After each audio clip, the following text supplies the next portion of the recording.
Since I'm currently working on a rather large and special review that'll hopefully be the next video I put out, I decided to do a short editorial in the meantime that tries to explain why I can no longer really say that I enjoy the Borderlands series. Keep in mind that I'm not implying that the games suck or anything, they're actually really polished for what they are. And I did really have fun playing through the first game several times, but there was a point where it really started to get incredibly boring, and I wasn't exactly sure why. I chalked it up to just playing the game too much, and knowing what to expect from it. Unfortunately, when Borderlands 2 came out, I wasn't ever even able to finish it. It's a better game in basically every way, for sure. But even the crazy hilarious characters couldn't push me through it. I've spent a lot of time thinking about why, and I believe I have an answer. So this is why Borderlands bores me. Before we start, know that a lot of this can't necessarily be shown through footage that doesn't just consist of a bunch of menus for 10 minutes.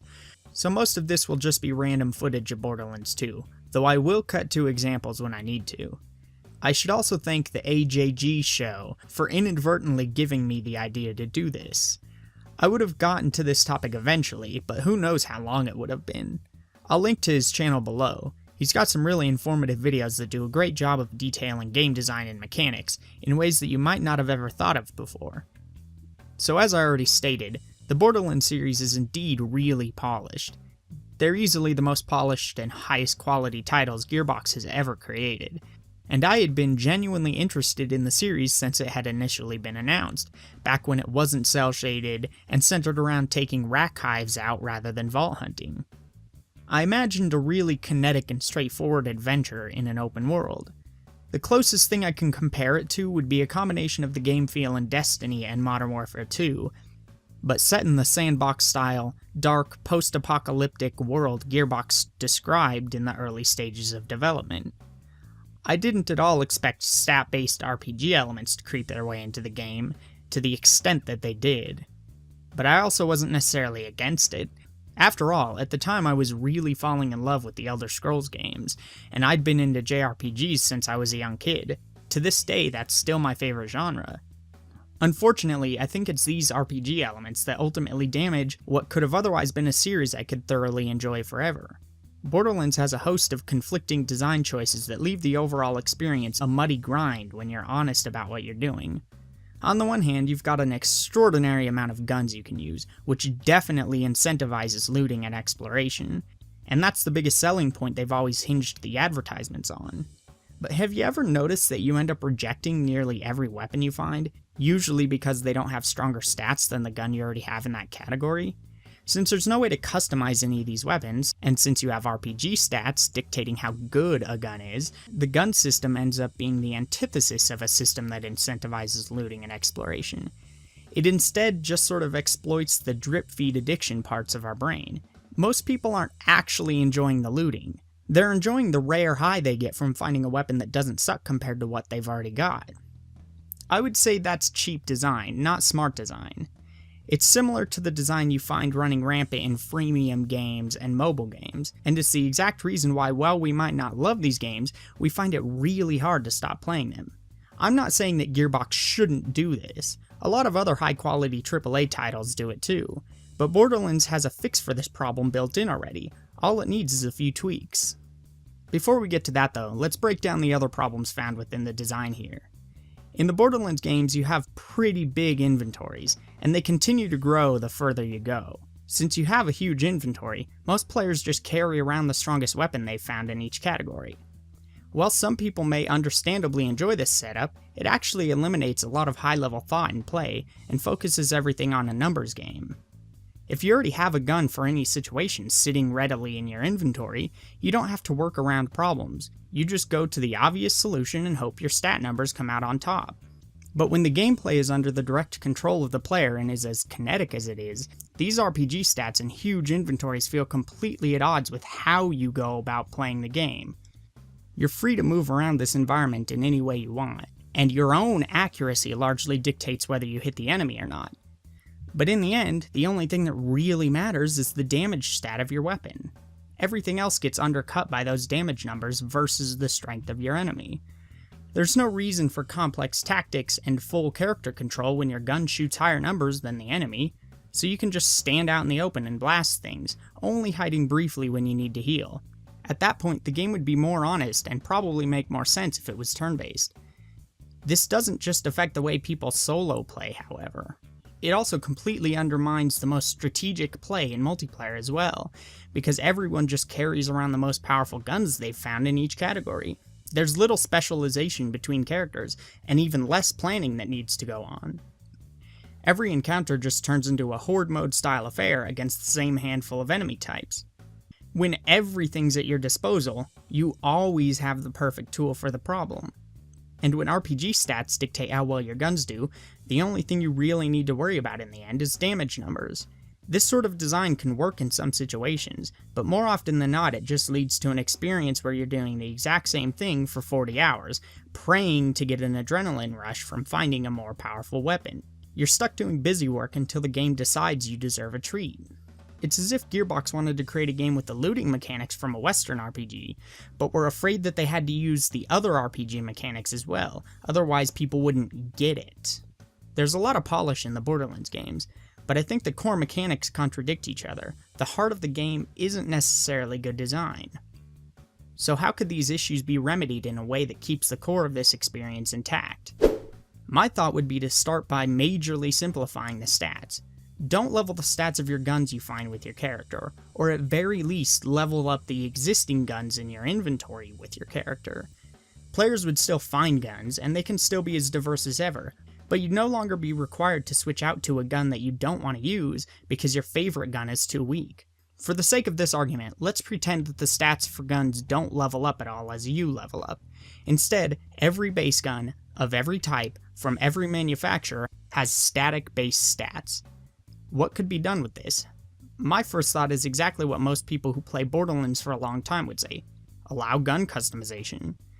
First you find, or buy, a base gun. Think of this in terms of multiplayer in Call of Duty.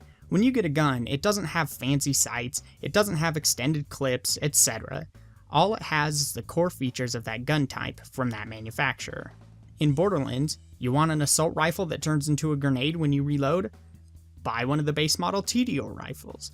Then simply find and buy gun accessories that modify your weapons.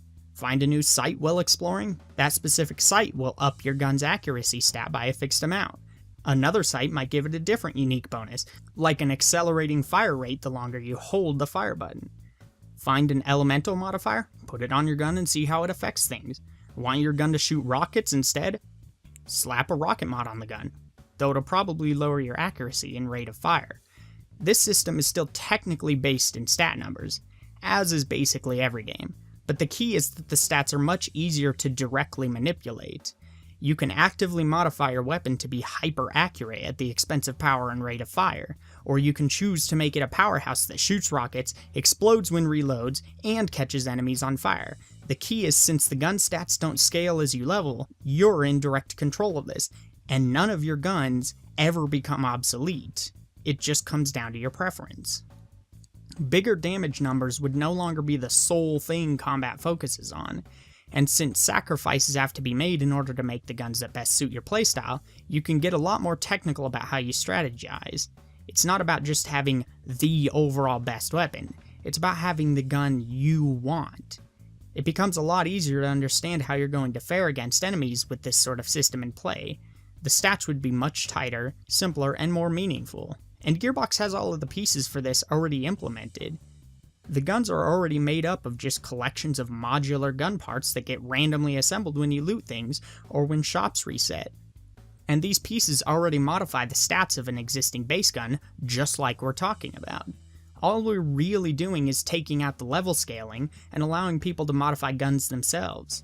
They'd still have to find the pieces they prefer using, but they wouldn't have to grind for ages hoping to get the perfect drop that has every single bit and bob they're hoping for, only to have to swap that gun out 10 levels later when it's too weak to keep up. Players can instead change things up as they see fit, one piece at a time. Let me ask you this. How many of you didn't use the golden keys you got from shift codes until after you'd beat the game? Why did you do that? Was it possibly because you didn't want to waste it on getting rare guns that you couldn't stick with? Well, wouldn't it have been better if instead you just got parts for guns? Or maybe the guns stayed relevant as you continued playing? That's the type of thing I'm getting at. Limiting the player inventory, meanwhile, would surprisingly also help diversify play, especially in multiplayer. Each person would be able to focus on the specific types of weapons they want to use, rather than everyone being a jack of all trades that just runs around guns blazing.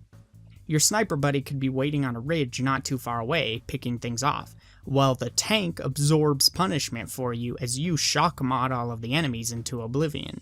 But don't worry, because any excess loot you find could be automatically sent to a storage vault, akin to Bill's PC in Pokemon.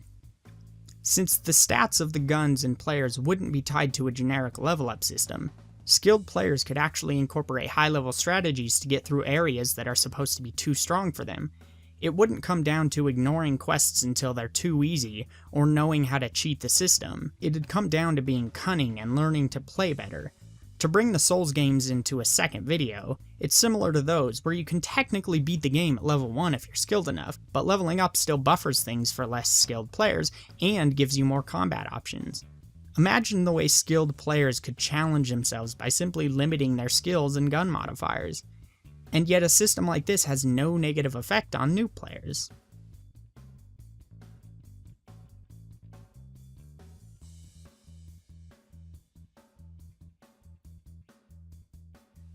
Again, Borderlands already employs a lot of these systems, but the stats dictating how you play in the end, and the lack of customization sort of spoils a lot of the potential for creative play.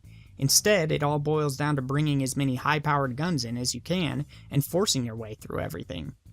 I know a lot of people like that sort of thing, and that's completely fine, but I can't help but feel that Gearbox is capable of better, and I also have a strong suspicion that people might enjoy a system like this over the system that's already in Borderlands if they were to try it. Yet again, I bring the question to you. Do you think Borderlands needs changing at all? And if you do, how would you change things up? Hopefully I'll see you next time with something rather special. Stay tuned.